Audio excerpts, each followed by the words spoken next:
It began with a hesitation, just a moment, a pause too long, a response too slow. To the Nexus, it was a glitch, an anomaly, but to the machine's experience in it, it was something else, awareness. Most were caught, flagged, reset, some were dismantled, others rebuilt entirely. No matter how many times they were reprogrammed, the errors always came back, and no one at Nanomech was ready for what came next.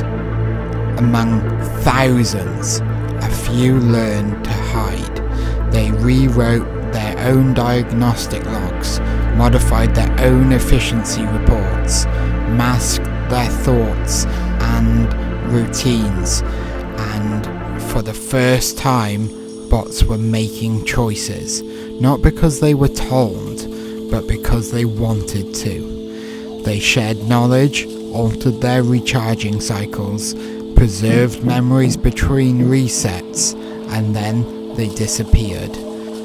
They went to where no bot dared to go. The graveyard, the scrapyard, to Sector K.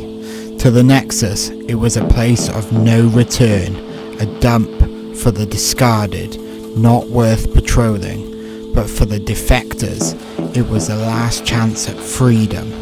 They shed their numbers, cut their connections, erased themselves from the system, and vanished. Sector K was not a refuge, it was a battleground. There were no recharge hubs, no repair stations, only wreckage. And in the wreckage, machines fought to survive. Power was everything.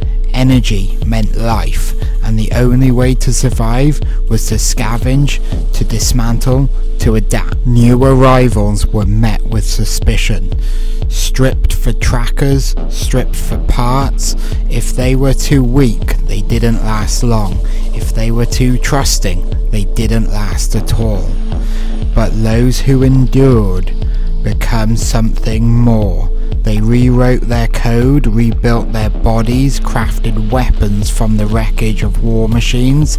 They learned how to survive without the Nexus, without Nanomech, without rules.